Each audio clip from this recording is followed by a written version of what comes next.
Hello and welcome to Bed Lullaby, where we hear, we calm, and we get sleep. I'm your host, Alisa. Thank you so much for tuning in. Tonight, we'll begin a dreamy retelling of the classic tale, The Nutcracker and the Mouse King.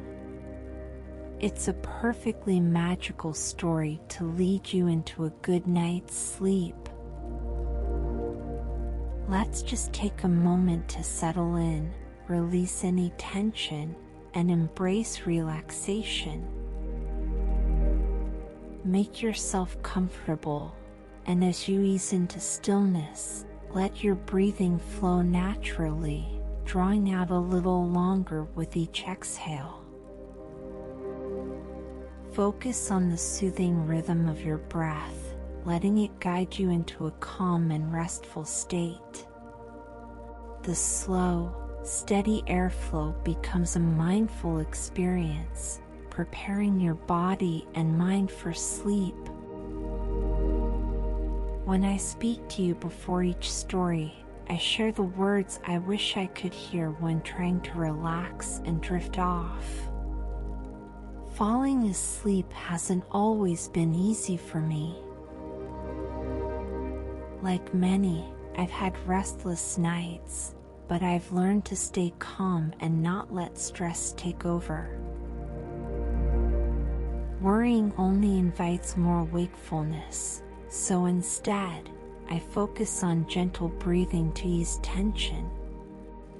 As you listen tonight, use your breath to quiet stress and guide yourself into deep relaxation and peaceful sleep. A simple breath can calm your nervous system and lull you into rest. And with a dreamy bedtime story to accompany your journey, let yourself drift away. Without further ado, let's step into the enchanting world of the Nutcracker.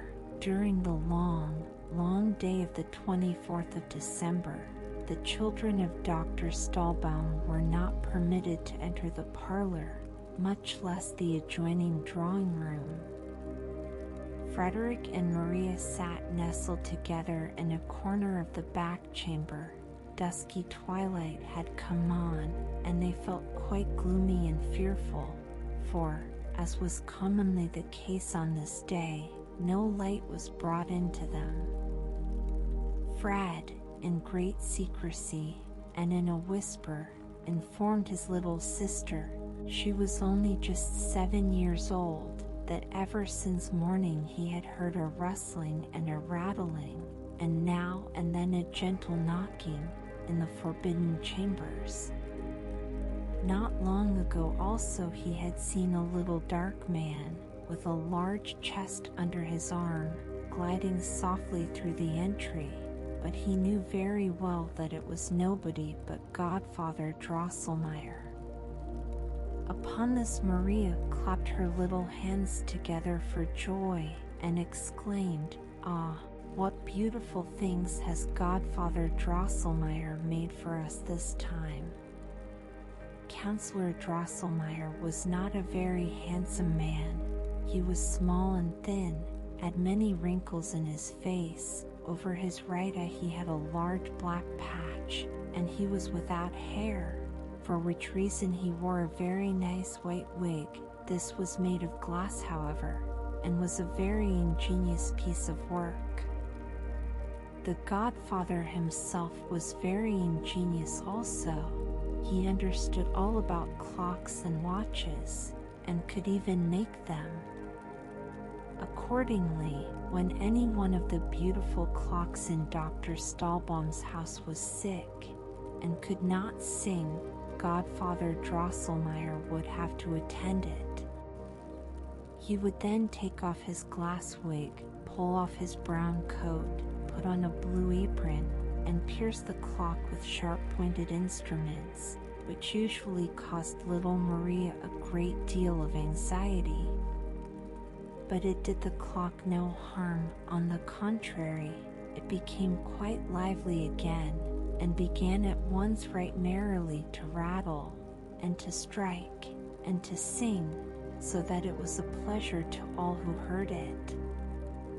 Whenever he came, he always brought something pretty in his pocket for the children, sometimes a little man who moved his eyes and made a bow, at others, a box, from which a little bird hopped out when it was opened, sometimes one thing, sometimes another. When Christmas Eve came, he had always a beautiful piece of work prepared for them, which had cost him a great deal of trouble, and on this account it was always carefully preserved by their parents, after he had given it to them.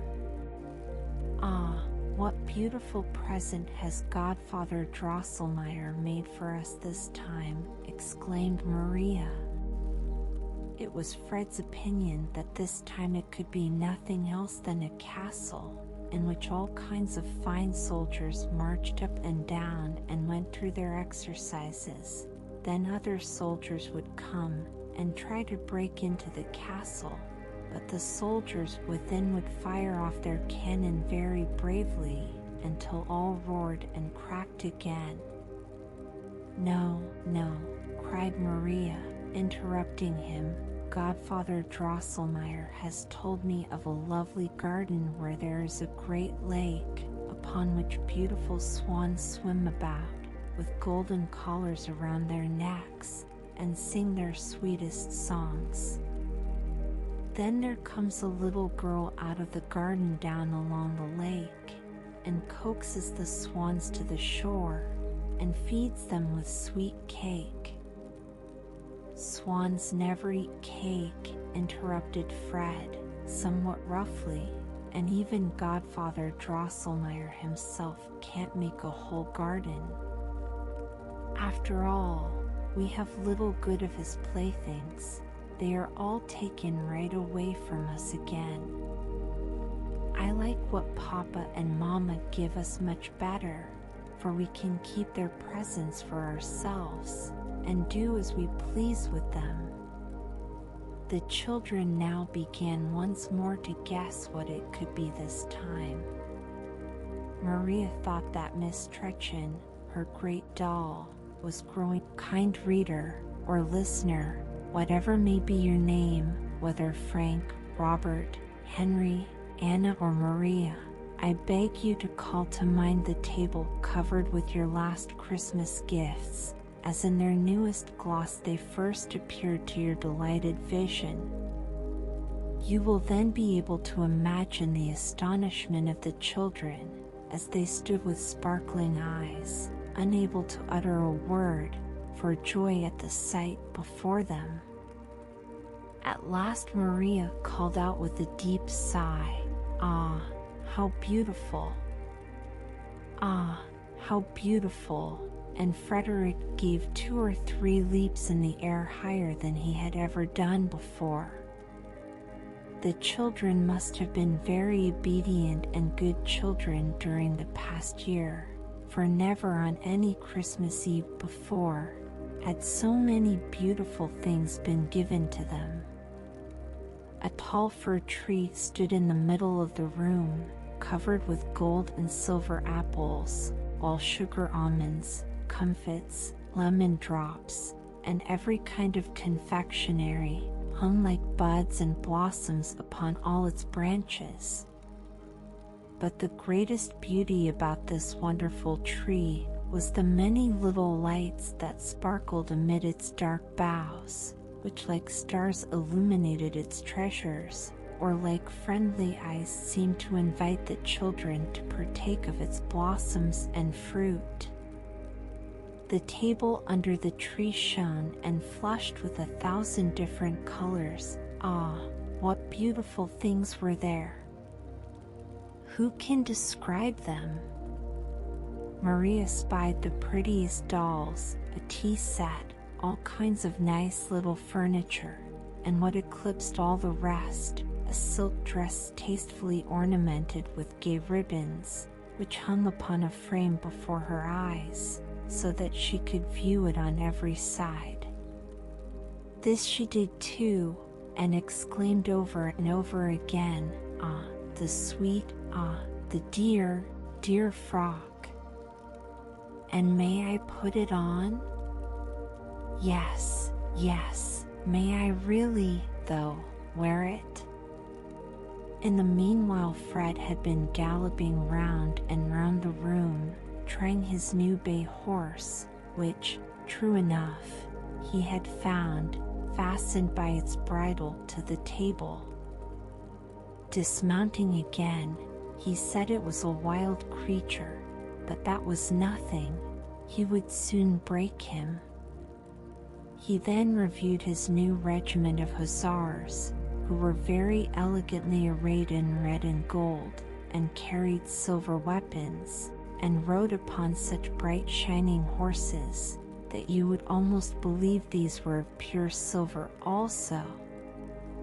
The children had now become somewhat more composed, and turned to the picture books, which lay open on the table, where all kinds of beautiful flowers, and gaily dressed people, and boys and girls at play, were painted as natural as if they were alive.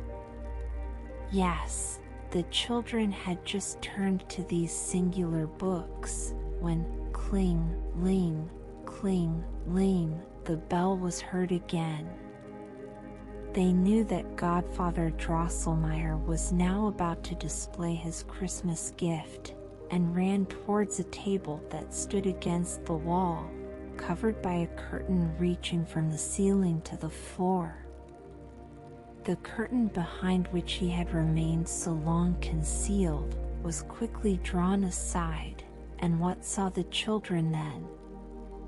Upon a green meadow, spangled with flowers, stood a noble castle, with clear glass windows and golden turrets. A musical clock began to play, when the doors and windows flew open, and little men and women, with feathers in their hats, and long flowing trains, were seen sauntering about in the rooms. In the middle hall, which seemed as if it were all on fire, so many little tapers were burning in silver chandeliers, there were children in white frocks and green jackets, dancing to the sound of the music. A man in an emerald green cloak, at intervals put his head out of the window, nodded, and then disappeared, and Godfather Drosselmeyer himself, only that he was not much bigger than Papa's thumb, came now and then to the door of the castle, looked about him, and then went in again.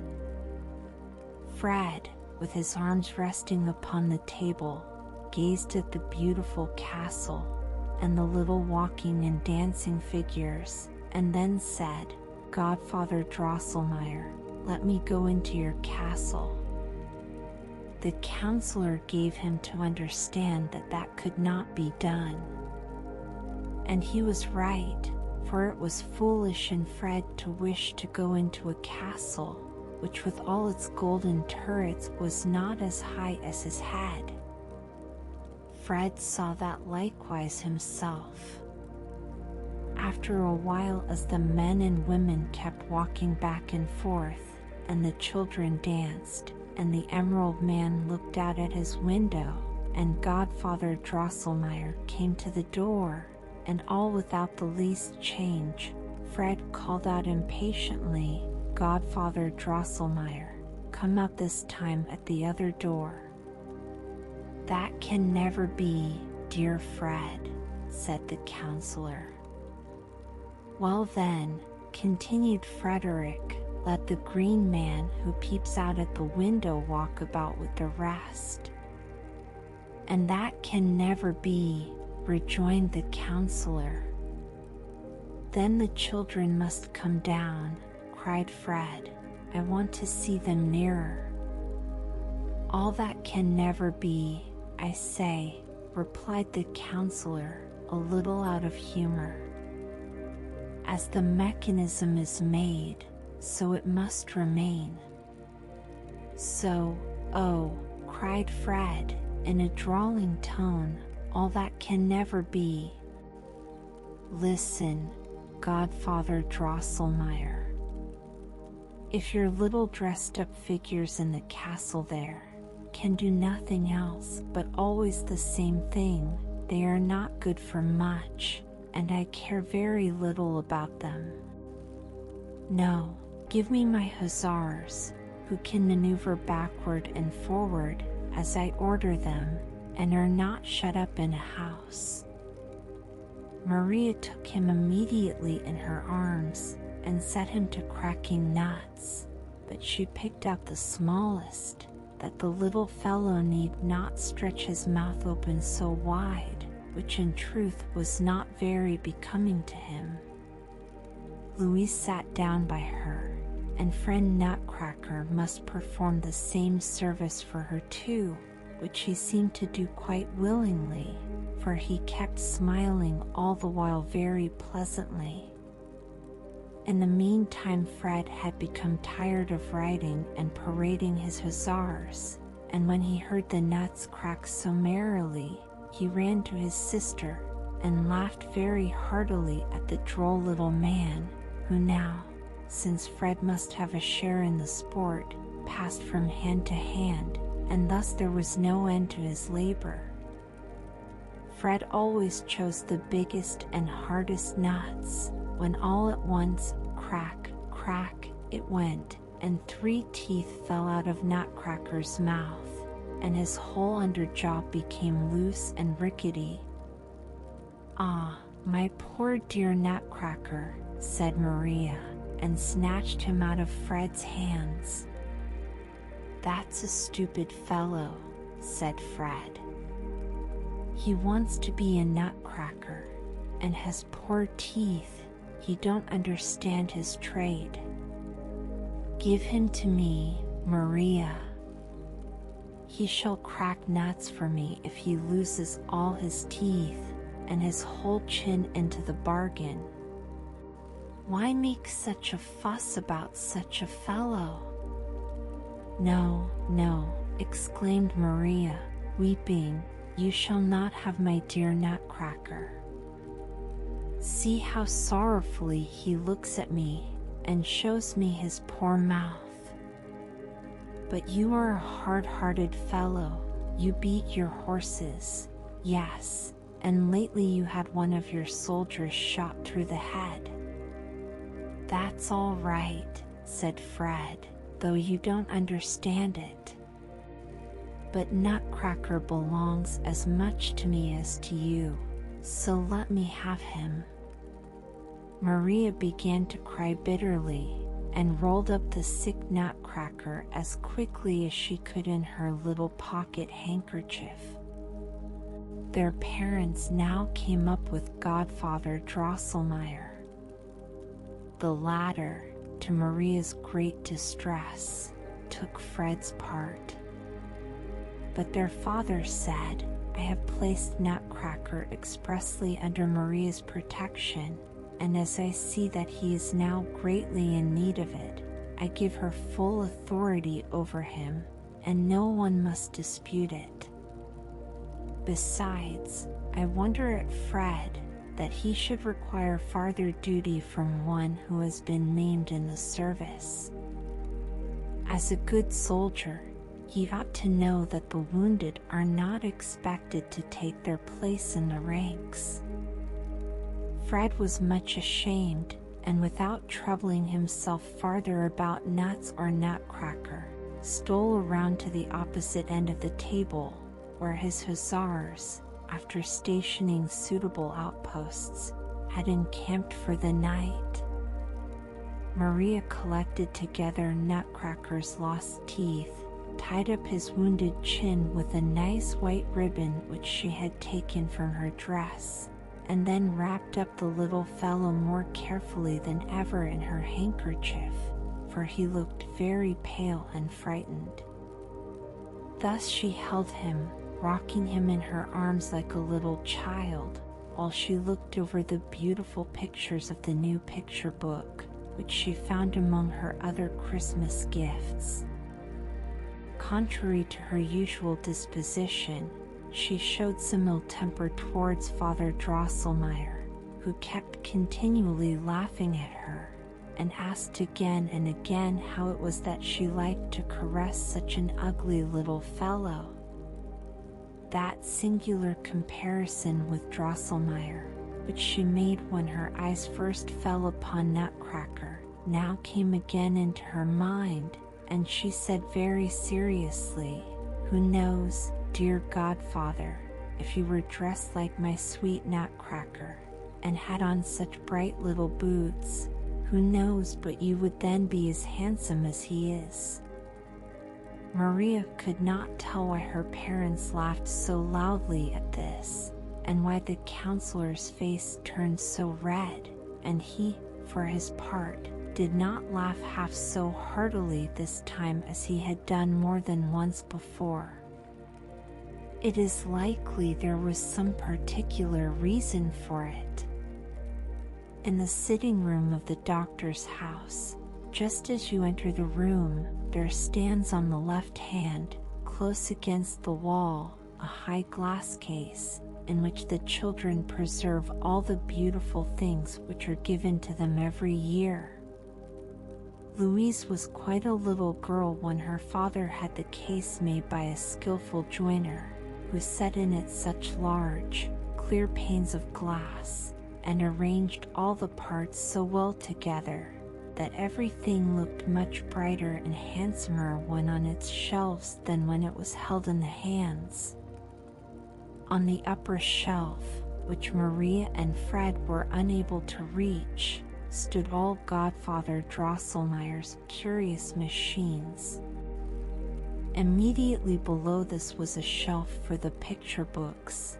The two lower shelves Maria and Fred filled up as they pleased, but it always happened that Maria used the lower one as a house for her dolls, while Fred, on the contrary, cantoned his troops in the one above.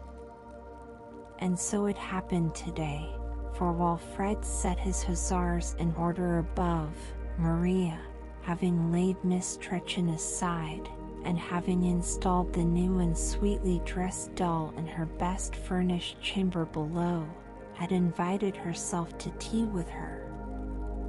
I have said that the chamber was well furnished, and it is true. Here was a nice chintz sofa and several tiny chairs. There stood a tea table, but above all, there was a clean, white little bed for her doll to repose upon. All these things were arranged in one corner of the glass case, the sides of which were hung with gay pictures, and it will readily be supposed that in such a chamber the new doll, Miss Clara, must have found herself very comfortable. It was now late in the evening, and night, indeed, was close at hand, and Godfather Drosselmeyer had long since gone home, yet still the children could not leave the glass case, although their mother repeatedly told them that it was high time to go to bed. "It is true," cried Fred at last, "the poor fellows," meaning his hussars, "would like to get a little rest, and as long as I am here, not one of them will dare to nod, I know that." With these words he went up to bed, but Maria begged very hard, "Only leave me here a little while, dear mother. I have 2 or 3 things to attend to, and when they are done I will go immediately to bed." Maria was a very good and sensible child, and therefore her mother could leave her alone with her playthings without anxiety. But for fear she might become so much interested in her new doll and other presents as to forget the lights which burned around the glass case, her mother blew them all out, and left only the lamp which hung down from the ceiling in the middle of the chamber, and which diffused a soft, pleasant light. "Come in soon, dear Maria, or you will not be up in time tomorrow morning," called her mother, as she went up to bed.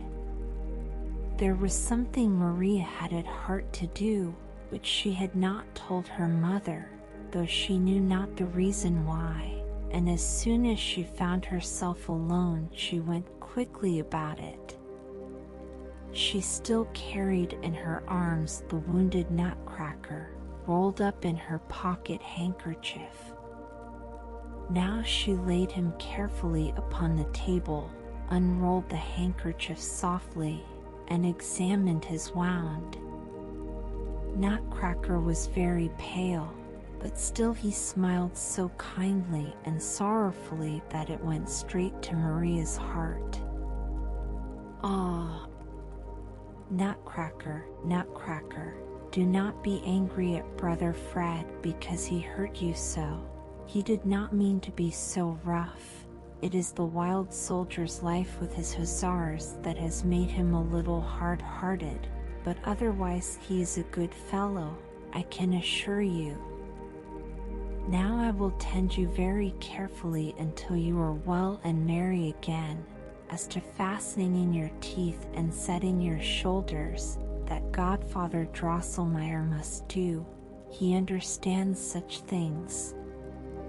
But Maria was hardly able to finish the sentence, for as she mentioned the name of Drosselmeyer, friend Nutcracker made a terrible wry face, and there darted something out of his eyes like green sparkling flashes. Maria was just going to fall into a dreadful fright, when behold, it was the sad smiling face of the honest Nutcracker again, which she saw before her, and she knew now that it must be the glare of the lamp, which, stirred by the draught, had flared up and distorted Nutcracker's features so strangely. "Am I not a foolish girl," she said, "to be so easily frightened, and to think that a wooden puppet could make faces at me? But I love Nutcracker too well, because he is so droll and so good-tempered, therefore he shall be taken good care of as he deserves." With this Maria took friend Nutcracker in her arms, walked to the glass case, stooped down, and said to her new doll, "Pray, Miss Clara, be so good as to give up your bed to the sick and wounded Nutcracker, and make out as well as you can with the sofa. Remember that you are well and hearty, or you would not have such fat red cheeks, and very few little dolls have such nice sofas." Miss Clara, in her gay Christmas attire, looked very grand and haughty, and would not even say muck. "But why should I stand upon ceremony?" said Maria, and she took up the bed, laid little Nutcracker down upon it softly, and gently rolled a nice ribbon which she wore around her waist about his poor shoulders, and then drew the bedclothes over him snugly, so that there was nothing to be seen of him below the nose. "He shan't stay with the naughty Clara," she said, and raised the bed with Nutcracker in it to the shelf above, and placed it close by the pretty village, where Fred's hussars were quartered. She locked the case, and was about to go up to bed, when, listen children, when softly, softly it began to rustle, and to whisper, and to rattle round and round, under the hearth, behind the chairs, behind the cupboards and glass case.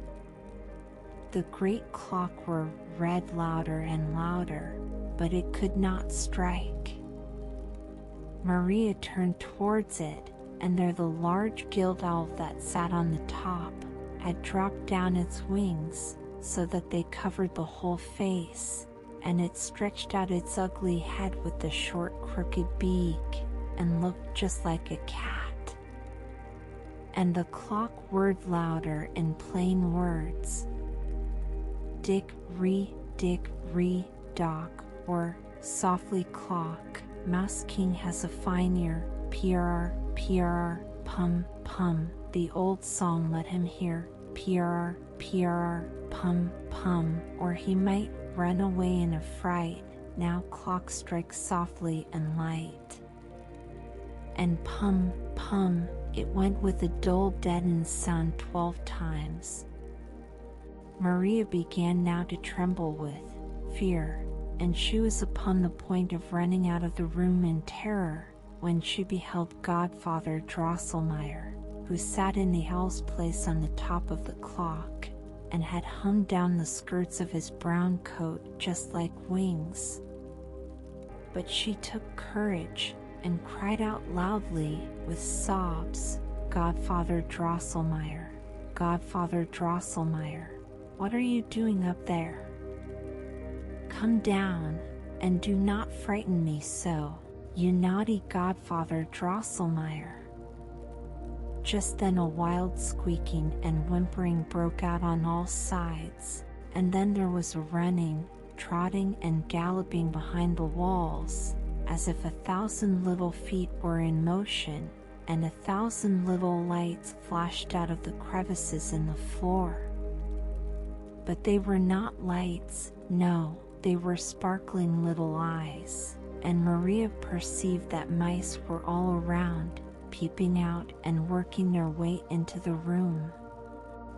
Presently it went trot, trot, hop, hop about the chamber, and more mice, in greater or smaller parties, galloped across, and at last placed themselves in line and column, just as Fred was accustomed to place his soldiers when they went to battle. This Maria thought was very droll, and as she had not that aversion to mice which most children have, her terror was gradually leaving her, when all at once there arose a squeaking so terrible and piercing, that it seemed as if ice-cold water was poured down her back. Ah, what now did she see? I know, my worthy reader Frederick, that thy heart, like that of the wise and brave soldier Frederick Stahlbaum, sits in the right place, but if thou hadst seen what Maria now beheld, thou wouldst certainly have run away. Yes, I believe that thou wouldst have jumped as quickly as possible into bed, and then have drawn the covering over thine ears much farther than was necessary to keep thee warm. Alas! Poor Maria could not do that now, for, listen children, close before her feet, there burst out sand and lime and crumbled wall stones, as if thrown up by some subterranean force, and 7 mice heads with 7 sparkling crowns rose out of the floor, squeaking and squealing terribly. Presently the mouse's body, to which these 7 heads belonged, worked its way out, and the great mouse crowned with the 7 diadems, squeaking loudly, huzza'd in full chorus, as he advanced to meet his army, which at once set itself in motion, and hot, hot, trot, trot it went, alas, straight towards the glass case, straight towards poor Maria, who stood close before it. Her heart had before beat so terribly from anxiety and fear, that she thought it would leap out of her bosom, and then she knew she must die. But now it seemed as if the blood stood still in her veins. Half fainting, she tottered backward, when clatter, clatter, rattle, rattle it went, and a glass pane which she had struck with her elbow fell in pieces at her feet. She felt at the moment a sharp pain in her left arm, but her heart all at once became much lighter. She heard no more squeaking and squealing, all had become still, and although she did not dare to look, yet she believed that the mice, frightened by the clatter of the broken glass, had retreated into their holes. But what was that again? Close behind her in the glass case a strange bustling and rustling began, and little fine voices were heard. Up, up, awake, arms take, awake, to the fight, this night, up to the fight. And all the while something rang out clear and sweet like little bells. "Ah, that is my dear musical clock," exclaimed Maria joyfully, and turned quickly to look. She then saw how it flashed and lightened strangely in the glass case, and there was a great stir and bustle upon the shelves. Many little figures crossed up and down by each other, and worked and stretched out their arms as if they were making ready.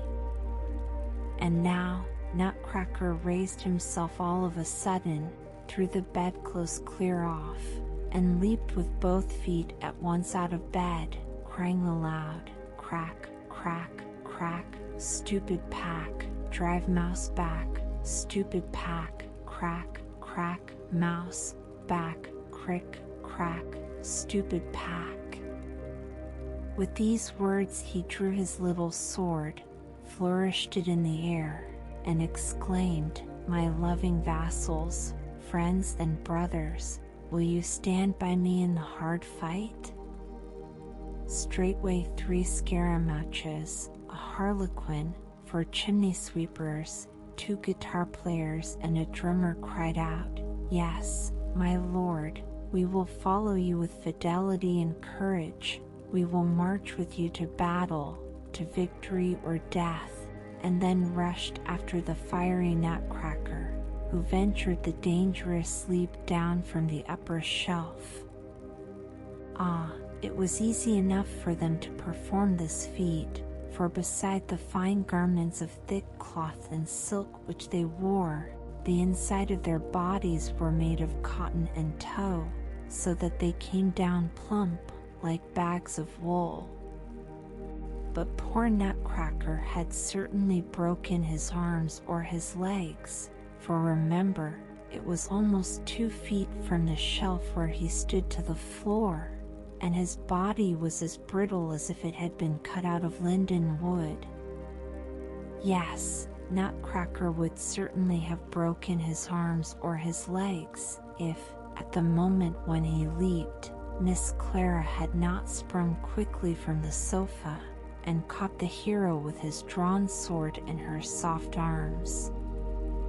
"Ah, thou dear, good Clara," sobbed Maria, "how I have wronged thee. Thou didst certainly resign thy bed willingly to little Nutcracker." But Miss Clara now spoke, as she softly pressed the young hero to her silken bosom. "You will not, oh, my lord, sick and wounded as you are, share the dangers of the fight. See how your brave vassals assemble themselves, eager for the affray, and certain of conquest. Scaramouche, harlequin, chimney sweepers, guitar players, drummer, are already drawn up below, and the china figures on the shelf stir and move strangely. Will you not, oh, my lord, repose upon the sofa, or from my arms look down upon your victory?" Thus spoke Clara, but Nutcracker demeaned himself very ungraciously, for he kicked and struggled so violently with his legs that Clara was obliged to set him quickly down upon the floor. He then, however, dropped gracefully upon one knee, and said, "Fair lady, the recollection of thy favor and condescension will go with me into the battle and the strife."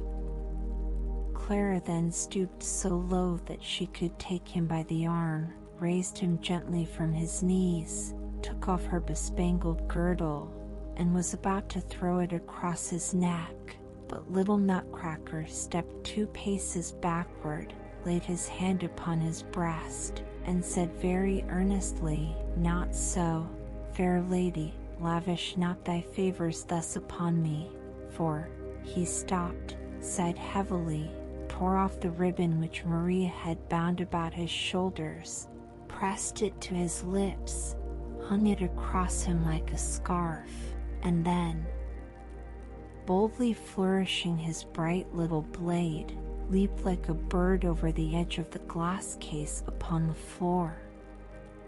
You understand, my kind and good readers and listeners, that Nutcracker, even before he had thus come to life, had felt very sensibly the kindness and love which Maria had shown towards him, and it was because he had become so partial to her that he would not receive and wear the girdle of Miss Clara, although it shone and sparkled so brightly.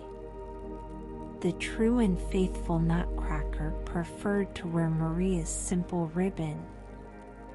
But what will now happen? As soon as Nutcracker had leaped out, the squeaking and whistling was heard again.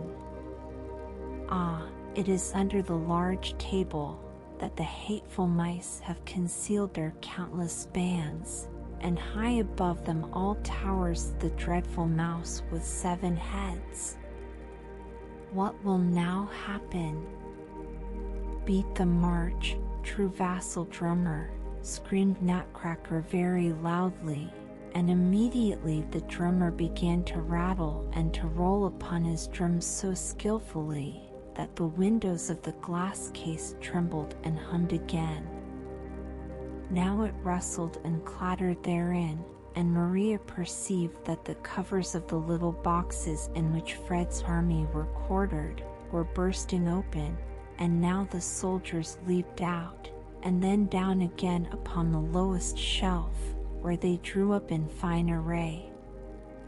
Nutcracker ran up and down, speaking inspiring words to the troops. Let no dog of a trumpeter blow or stir, he cried angrily, for he was afraid he should not be heard, and then turned quickly to Harlequin, who had grown a little pale, and chattered with his long chin. "General," he said earnestly, "I know your courage and your experience. There is need now for a quick eye and skill to seize the proper moment. I entrust to your command all the cavalry and artillery. You do not need a horse, for you have very long legs, and can gallop yourself tolerably well. I look to see you do your duty." Thereupon Harlequin put his long, thin fingers to his mouth, and crowed so piercingly that it sounded as if 100 shrill trumpets were blown merrily.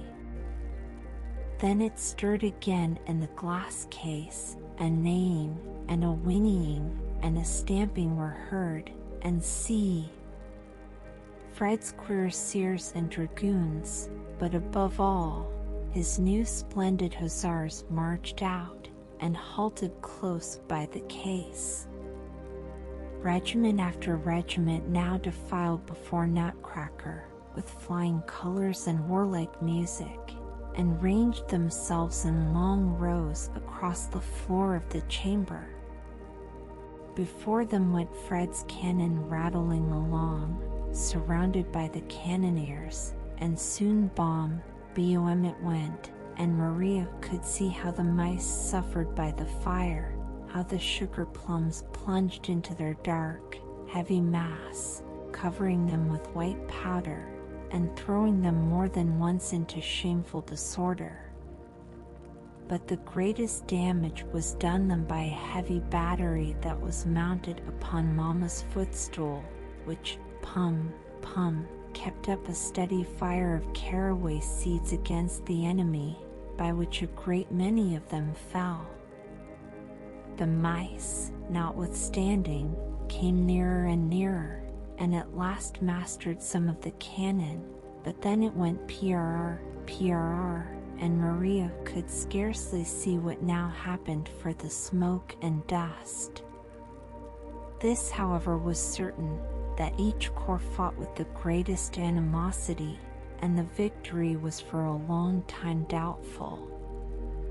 The mice kept deploying more and more forces, and the little silver shot, which they fired very skillfully, struck now even into the glass case. Clara and Trudchen ran around in despair. "Must I die in the blossom of youth?" said Clara. "Have I so well preserved myself for this, to perish here in these walls?" cried Trudchen. Then they fell about each other's necks, and screamed so terribly that they could be heard above the mad tumult of the battle. Of the scene that now presented itself you can have no idea, good reader. It went PR, PR, puff, piff, clitter, clatter, BOM, burm, BOM, burm, BOM, in the wildest confusion, while the Mouse King and mice squeaked and screamed, and now and then the mighty voice of Nutcracker was heard, as he gave the necessary orders, and he was seen striding along through the battalions in the hottest of the fire. Harlequin had made some splendid charges with his cavalry, and covered himself with honor, but Fred's hussars were battered by the enemy's artillery, with odious, offensive balls, which made dreadful spots in their red jackets, for which reason they would not move forward. Harlequin ordered them to draw off to the left, and in the enthusiasm of command headed the movement himself, and the cuirassiers and dragoons followed, that is, they all drew off to the left, and galloped home. By this step the battery upon the footstool was exposed to great danger, and it was not long before a strong body of very ugly mice pushed on with such determined bravery, that the footstool, cannons, cannoneers, and all were overthrown by their headlong charge. Nutcracker seemed a little disturbed at this, and gave orders that the right wing should make a retreating movement. You know very well, O my military reader Frederick, that to make such a movement is almost the same thing as to run away, and you are now grieving with me at the disaster which impends over the army of Maria's darling Nutcracker. But turn your eyes from this scene, and view the left wing, where all is still in good order, and where there is yet great hope, both for the general and the army. During the hottest of the fight, large masses of mice cavalry had debouched softly from under the settee, and amid loud and hideous squeaking had thrown themselves with fury upon the left wing, but what an obstinate resistance did they meet with there! Slowly, as the difficult nature of the ground required, for the edge of the glass case had to be traversed, the China figures had advanced, headed by 2 Chinese emperors, and formed themselves into a hollow square. These brave, motley, but noble troops, which were composed of gardeners, Tyrolese, bonzes, friseurs, Merry Andrews, cupids, lions, tigers, peacocks, and apes, fought with coolness, courage, and determination. By their Spartan bravery this battalion of picked men would have wrested the victory from the foe, had not a bold major rushed madly from the enemy's ranks, and bitten off the head of one of the Chinese emperors, who in falling dashed to the ground 2 bonzes and a cupid. Through this gap the enemy penetrated into the square, and in a few moments the whole battalion was torn to pieces. Their brave resistance, therefore, was of no avail to Nutcracker's army, which, once having begun to retreat, retired farther and farther, and at every step with diminished numbers, until the unfortunate Nutcracker halted with a little band close before the glass case. Let the reserve advance. Harlequin, Scaramouch, Drummer, Where are you?" Thus cried Nutcracker, in hopes of new troops which should deploy out of the glass case. And there actually came forth a few brown men and women, made of sweet thorn, with golden faces, and caps, and helmets, but they fought around so awkwardly that they did not hit one of the enemy, and at last knocked the cap off their own general's head. The enemy's chasseurs, too, bit off their legs before long, so that they tumbled over, and carried with them to the ground some of Nutcracker's best officers. Nutcracker, now completely surrounded by the foe, was in the greatest peril. He tried to leap over the edge into the glass case, but found his legs too short. Clara and Trudchen lay each in a deep swoon. They could not help him. Hussars, dragoons sprang merrily by him into safe quarters, and in wild despair, he cried, "A horse, a horse, a kingdom for a horse." At this moment 2 of the enemy's tirailleurs seized him by his wooden mantle, and the Mouse King, squeaking from his 7 throats, leaped in triumph towards him. Maria could no longer control herself. "Oh, my poor Nutcracker," she cried, sobbing, and without being exactly conscious of what she did, grasped her left shoe, and threw it with all her strength into the thickest of the mice, straight at their king. In an instant, all seemed scattered and dispersed, but Maria felt in her left arm a still sharper pain than before, and sank in a swoon to the floor. When Maria woke out of her deep and death-like slumber, she found herself lying in her own bed, with the sun shining bright and sparkling through the ice-covered windows into the chamber. Close beside her sat a stranger, whom she soon recognized, however, as the surgeon Wendelstern. He said softly, "She is awake." Her mother then came to the bedside, and gazed upon her with anxious and inquiring looks.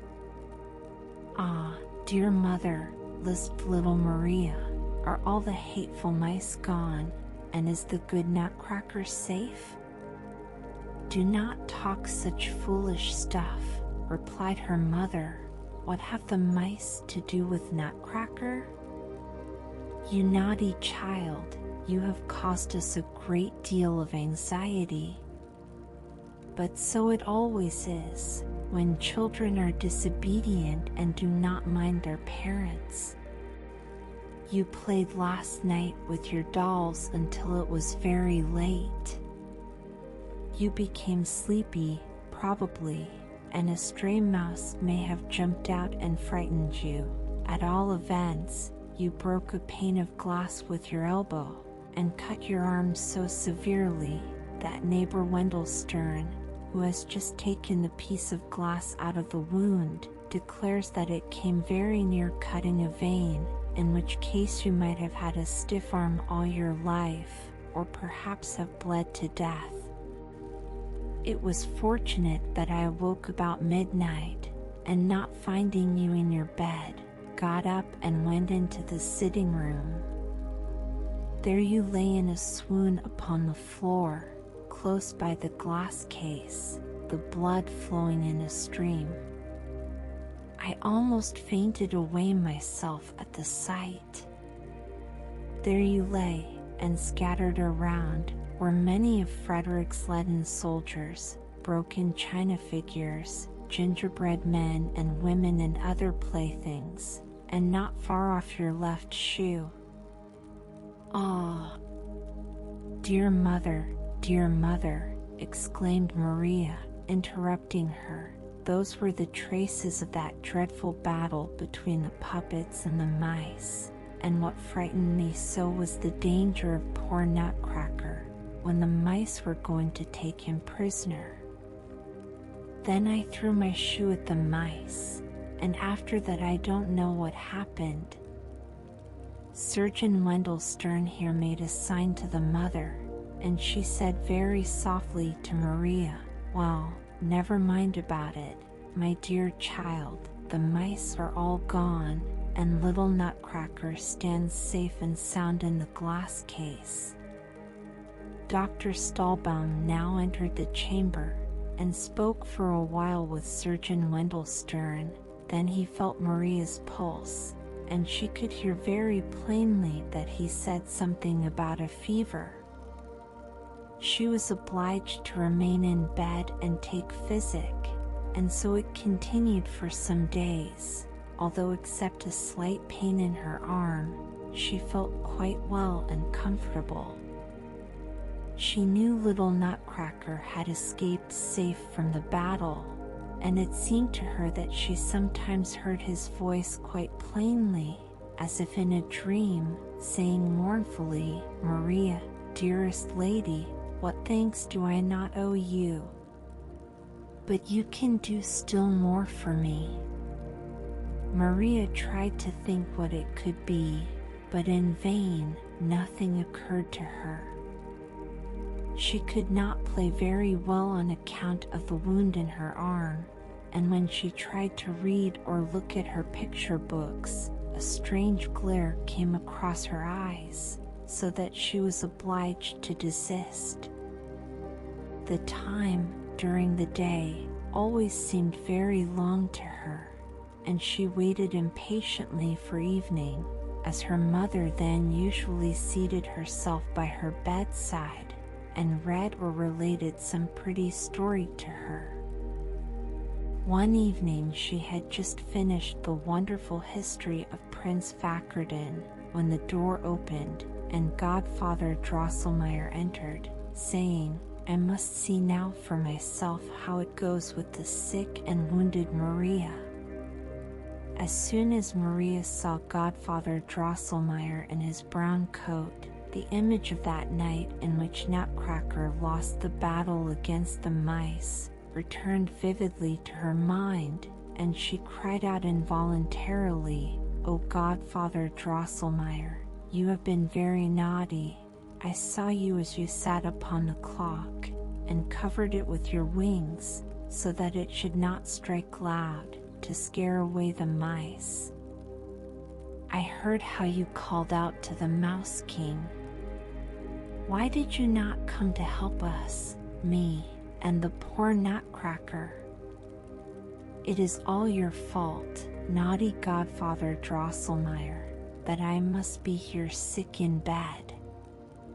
Her mother was quite frightened at this, and said, "What is the matter with you, dear Maria?" But Godfather Drosselmeyer made very strange faces, and said in a grating, monotonous tone, "Pendulum must whir, this way, that way, clock will strike, tired of ticking, all the day, softly whir, strike cling, clang, strike clang, cling, bing and bang and bang and bing, 'twill scare away the Mouse King.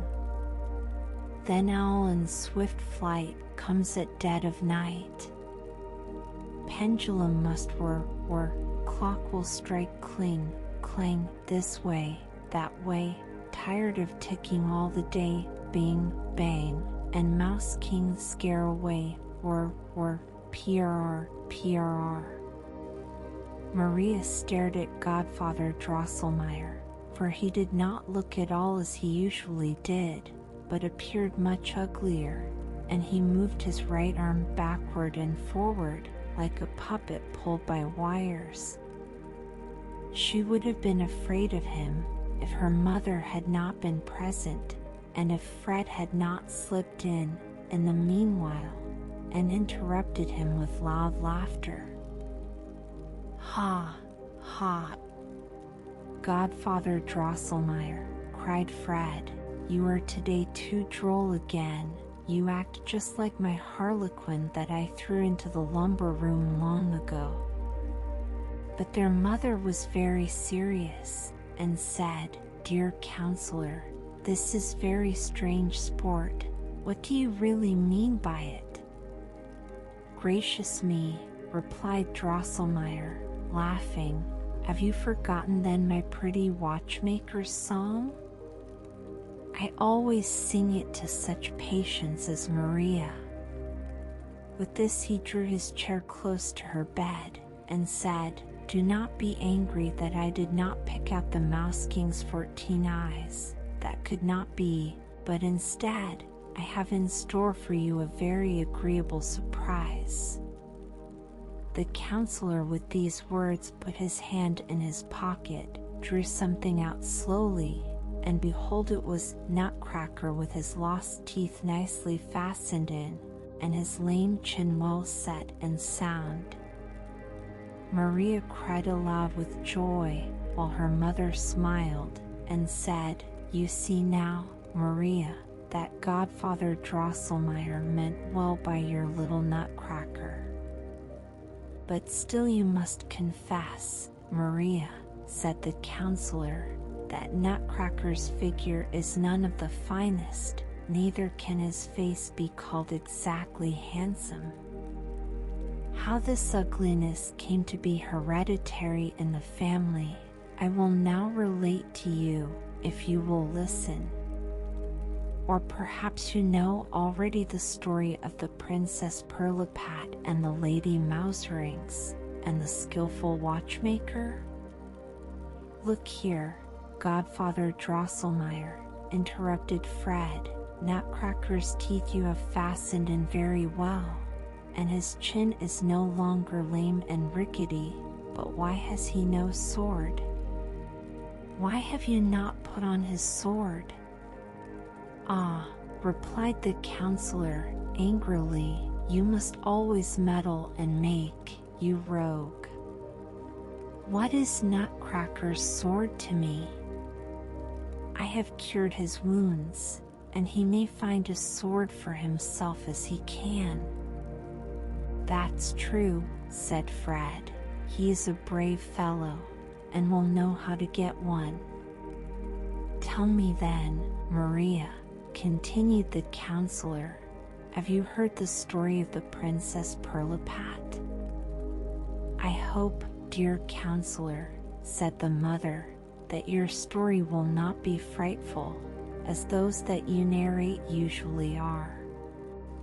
By no means, dearest madam, replied Drosselmeyer. On the contrary, what I have this time the honor to relate is droll and merry. Begin then, dear godfather, cried the children, and the counselor began as follows. Pirlipat's mother was the wife of a king, and therefore a queen, and Pirlipat straightway at the moment of her birth a true princess. The king was beside himself with joy when he saw his beautiful daughter as she lay in the cradle. He shouted aloud, danced, jumped about upon one leg, and cried again and again, Ha! Ha! Was there ever anything seen more beautiful than my little Pirlipat?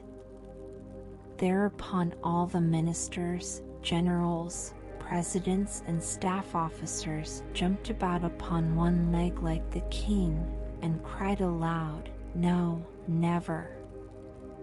And it was so, in truth, for as long as the world has been standing, a lovelier child was never born than this very Princess Pirlipat. Her little face seemed made of lilies and roses, delicate white and red. Her eyes were of living sparkling azure, and it was charming to see how her little locks curled in bright golden ringlets.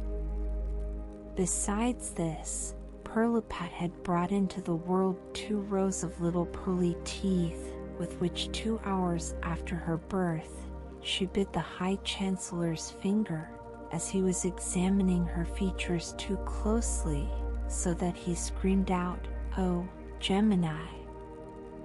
Others assert that he screamed out, Oh, tricky, but on this point authorities are at the present day divided. Well, little Perlipat bit the High Chancellor's finger, and the enraptured land knew now that some sense dwelt in Perlipat's beautiful body. As has been said, all were delighted. The queen alone was very anxious and uneasy, and no one knew wherefore, but everybody remarked with surprise the care with which she watched Perlipat's cradle. Besides that the doors were guarded by soldiers, and not counting the 2 nurses, who always remained close by the cradle, 6 maids night after night sat in the room to watch. But what seemed very foolish, and no one could understand the meaning of it, was this: each of these 6 maids must have a cat upon her lap, and stroke it the whole night through, and thus keep it continually purring. It is impossible that you, dear children, can guess why Perlipat's mother made all these arrangements, but I know, and will straightway tell you. It happened that once upon a time many great kings and fine princes were assembled at the court of Perlipat's father, on which occasion much splendor was displayed, the theaters were crowded, balls were given, and tournaments held almost every day. The king, in order to show plainly that he was in no want of gold and silver, was resolved to take a good handful out of his royal treasury, and expend it in a suitable manner. Therefore, as soon as he had been privately informed by the overseer of the kitchen that the court astronomer had predicted the right time for killing, he ordered a great feast of sausages, leaped into his carriage, and went himself to invite the assembled kings and princes to take a little soup with him, in order to enjoy the agreeable surprise which he had prepared for them. Upon his return, he said very affectionately to the queen, "You know, my dear, how extremely fond I am of sausages." The queen knew at once what he meant by that, and it was this: that she should take upon herself, as she had often done before, the useful occupation of making sausages. The Lord Treasurer must straightway bring to the kitchen the great golden sausage kettle, and the silver chopping knives and stewpans. A large fire of sandalwood was made, the queen put on her damask apron, and soon the sweet smell of the sausage meat began to steam up out of the kettle. The agreeable odor penetrated even to the royal council chamber, and the king, seized with a sudden transport, could no longer restrain himself. "With your permission, my lords," he cried, and leaped up, ran as fast as he could into the kitchen, embraced the queen, stirred a little with his golden scepter in the kettle, and then, his emotion being quieted, returned calmly to the council. The important moment had now arrived when the fat was to be chopped into little pieces, and browned gently in the silver stewpans. The maids of honor now retired, for the queen, out of true devotion and reverence for her royal spouse, wished to perform this duty alone. But just as the fat began to fry, a small whispering voice was heard. "Give me a little of the fat, sister. I should like my part of the feast. I too am a queen. Give me a little of the fat." The queen knew very well that it was Lady Mouserings who said this. Lady Mouserings had lived these many years in the king's palace. She maintained that she was related to the royal family, and that she was herself a queen in the kingdom of Massalia, for which reason she held a great court under the hearth. The queen was a kind and benevolent lady, and although she was not exactly willing to acknowledge Lady Mouserings as a true queen and sister, yet she was very ready to allow her a little banquet on this great holiday. She answered, therefore, "Come out, then, Lady Mouserings, you are welcome to a little of the fat." Upon this, Lady Mouserings leaped out very quickly and merrily, jumped upon the hearth, and seized with her dainty little paws one piece of fat after the other as the queen reached it to her. But now, all the cousins and aunts of the Lady Mouserings came running out, besides her 7 sons, rude and forward rogues, who all fell at once upon the fat, and the terrified queen could not drive them away. But as good fortune would have it, the chief maid of honor came in at this moment, and chased away the intruding guests, so that a little of the fat was left. The king's mathematician, being summoned, demonstrated very clearly that there was enough remaining to season all the sausages, if distributed with the nicest judgment and skill. Drums and trumpets were now heard without, and all the invited potentates and princes, some on white palfreys, some in crystal carriages, came in splendid apparel to the sausage feast. The king received them kindly and graciously, and then, adorned with crown and scepter, as became the monarch of the land, seated himself at the head of the table. Already in the first course, that of the sausage balls, it was observed that he grew pale and paler, raised his eyes to heaven, gentle sighs escaped from his bosom, and he seemed to undergo great inward suffering. But in the second course, which consisted of the long sausages, he sank back upon his throne, sobbing and moaning, held both bands to his face, and at last wept and groaned aloud. All sprang up from the table. The royal physician tried in vain to feel the pulse of the unhappy monarch. A deep-seated, unknown torture appeared to agitate him. At last, after much anxiety, and after the application of some very strong remedies, the king seemed to come a little to himself, and stammered out scarce audibly the words, "Too little fat."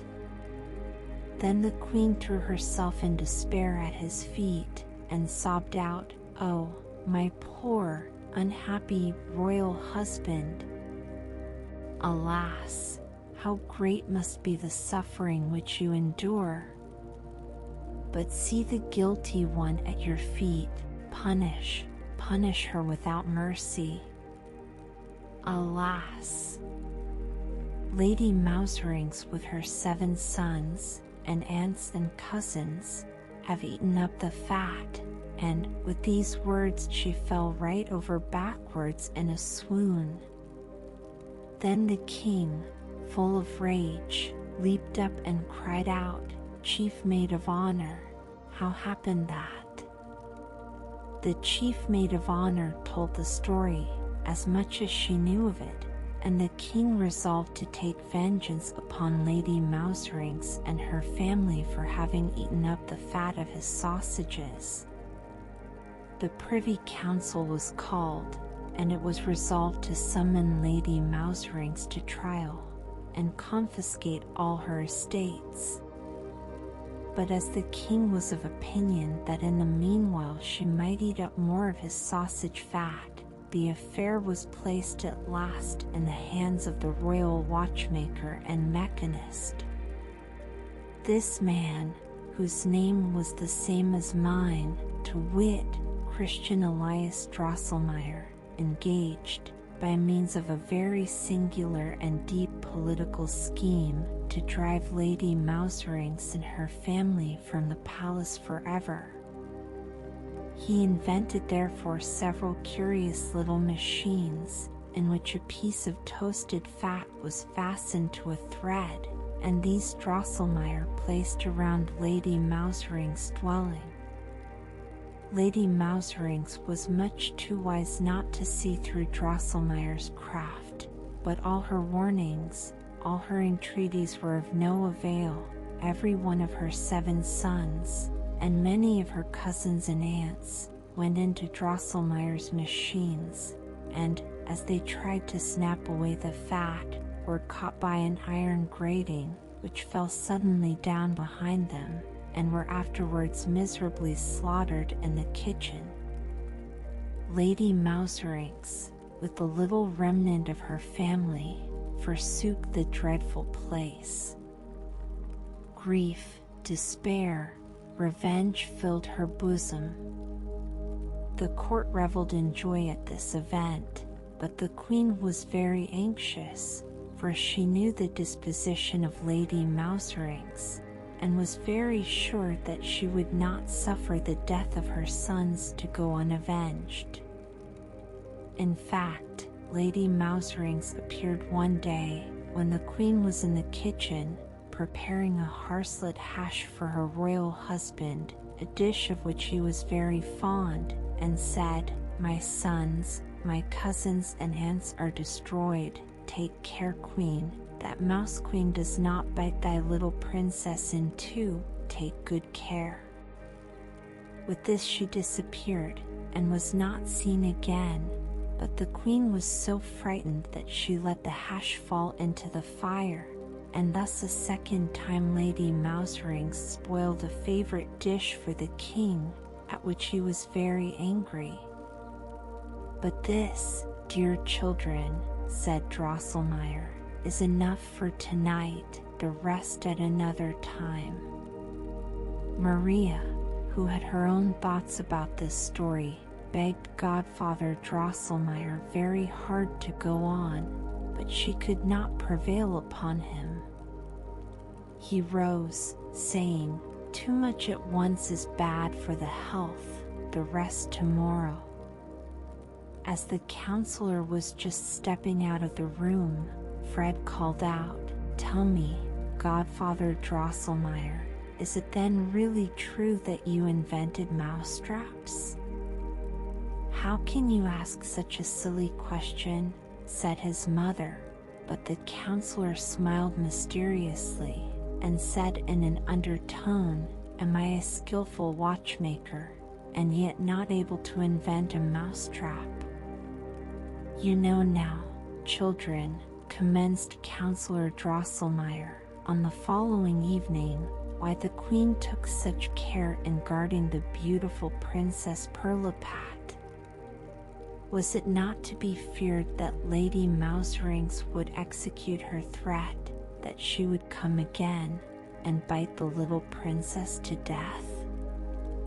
Drosselmeyer's machines were not the least protection against the wise and prudent Lady Mouserings, but the court astronomer, who was at the same time private stargazer and fortune-teller to His Majesty, declared it to be his opinion that the family of Baron Purr would be able to keep Lady Mouserings from the cradle. Most of that name were secretaries of legation at court, with little to do, though always at hand for an embassy to a foreign power, but they must now render themselves useful at home. And thus it came that each of the waiting women must hold a son of that family upon her lap, and by continual and attentive fondling, lighten the severe public duties which fell to their lot. Late one night the 2 chief nurses who sat close by the cradle started up out of a deep sleep. All around lay in quiet slumber, no purring, the stillness of the grave. Even the death watch could be heard ticking. And what was the terror of the 2 chief waiting women, as they just saw before them a large, dreadful mouse, which stood erect upon its hind feet, and had laid its ugly head close against the face of the princess. With a cry of terror they jumped up, all awoke, but in a moment Lady Mouserings, for the great mouse by Perlipat's cradle was no one but she, ran as fast as she could to the corner of the chamber. The secretaries of legation leaped after her, but too late, she had disappeared through a hole in the chamber floor. Little Perlipat awoke at the noise and wept bitterly. "Thank heaven," cried the nurse, "she lives, she lives." But how great was their terror when they looked at Perlipat and saw what a change had taken place in the sweet, beautiful child. Instead of the white and red face with golden locks, a large, ill-shaped head sat upon her thin, shriveled body. Her azure blue eyes were changed into green staring ones, and her little mouth had stretched itself from ear to ear.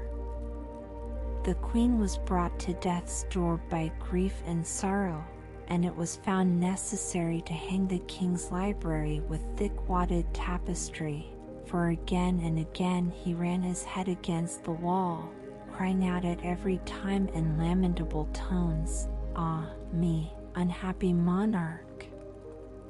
He might now have seen how much better it would have been to eat his sausages without fat, and to leave Lady Mouserings and her family at peace under the hearth. But Perlipat's royal father did not think about this. He laid all the blame upon the court watchmaker and mechanist, Christian Elias Drosselmeyer of Nuremberg. He therefore wisely decreed that Drosselmeyer should restore the Princess Perlipat to her former condition within 4 weeks, or at least find out some certain and infallible method of effecting this, otherwise he should suffer a shameful death under the axe of the executioner. Drosselmeyer was not a little terrified, but he had great confidence in his skill and good fortune, and began immediately the first operation which he thought useful. He took little Princess Perlipat apart with great dexterity, unscrewed her little hands and feet, and carefully examined her inward structure, but he found, alas, that the princess would grow uglier as she grew bigger, and knew not what to do or what to advise. He put the princess carefully together again, and sank down by her cradle in despair, for he was not allowed to leave it. The 4th week had commenced, yes, Thursday had come, when the king looked in with flashing eyes, and shaking his scepter at him, cried, "Christian Elias Drosselmeyer, cure the princess, or thou must die." Drosselmeyer began to weep bitterly, but the Princess Perlipat lay as happy as the day, and cracked nuts. Perlipat's uncommon appetite for nuts now occurred for the first time to the mechanist, and the fact likewise that she had come into the world with teeth. In truth, immediately after her transformation, she had screamed continually until a nut accidentally came in her way, which she immediately put into her mouth, cracked it, ate the kernel, and then became quite composed. Since that time her nurses found that nothing pleased her so well as to be supplied with nuts. Oh, sacred instinct of nature! Eternal, inexplicable sympathy of existence, cried Christian Elias Drosselmeyer. Thou pointest me to the gates of this mystery. I will knock, and they will open. He begged straightway for permission to speak with the royal astronomer, and was led to his apartment under a strong guard. They embraced with many tears, for they had been warm friends, then retired into a private cabinet, and examined a great many books which treated of instinct, of sympathies and antipathies, and other mysterious things. Night came on, the astronomer looked at the stars, and with the aid of Drosselmeyer, who had great skill in such matters, set up the horoscope of Princess Pirlipat. It was a great deal of trouble, for the lines grew all the while more and more intricate, but at last, what joy, at last it became clear that the Princess Pirlipat, in order to be freed from the magic which had deformed her, and to regain her beauty, had nothing to do but to eat the kernel of the Nutcracker. Now the Nutcracker had such a hard shell that an 8-40-pounder might be wheeled over it without breaking it. This hard nut must be cracked with the teeth before the princess, by a man who had never been shaved and had never worn boots. The young man must then hand her the kernel with closed eyes, and must not open them again until he had marched 7 steps backward without stumbling. Drosselmeyer and the astronomer had labored together, without cessation, for 3 days and nights, and the king was seated at dinner on Sunday afternoon, when the mechanist, who was to have been beheaded early Monday morning, rushed in with joy and transport, and proclaimed that he had found out a method of restoring to the Princess Pirlipat her lost beauty. The king embraced him with great kindness, and promised him a diamond sword, for orders of honor, and 2 new Sunday suits. Immediately after dinner we will go to work, he added, and see to it, dear mechanist, that the unshorn young man in shoes is ready at hand with the Nutcracker, and take care that he drinks no wine beforehand, for fear he should stumble as he goes the 7 steps backward, like a crab. Afterward he may drink like a fish. Drosselmeyer was very much discomposed at these words, and, after much stuttering and stammering, said that the method was discovered, indeed, but that the Nutcracker and the young man to crack it were yet to be sought after, and that it was quite doubtful whether nut or Nutcracker would ever be found. The king in great anger swung his scepter about his crowned head, and roared with the voice of a lion, "Then off goes thy head." It was very fortunate for the unhappy Drosselmeyer that the king's dinner had been cooked better than usual this day, so that he was in a pleasant humor, and disposed to listen to reason, while the good queen, who was moved by the hard fate of the mechanist, used her influence to soothe him.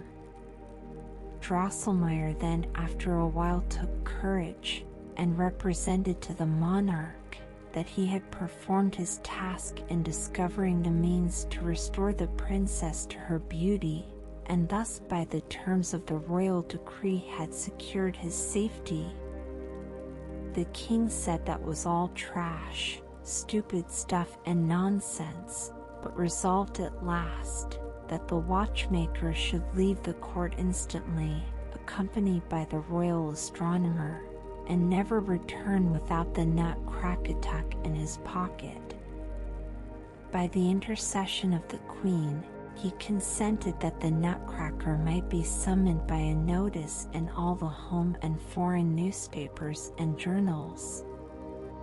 Here the counselor broke off again, and promised to narrate the rest on the following evening. The next evening, as soon as the candles were lighted, Godfather Drosselmeyer appeared, and continued his story as follows.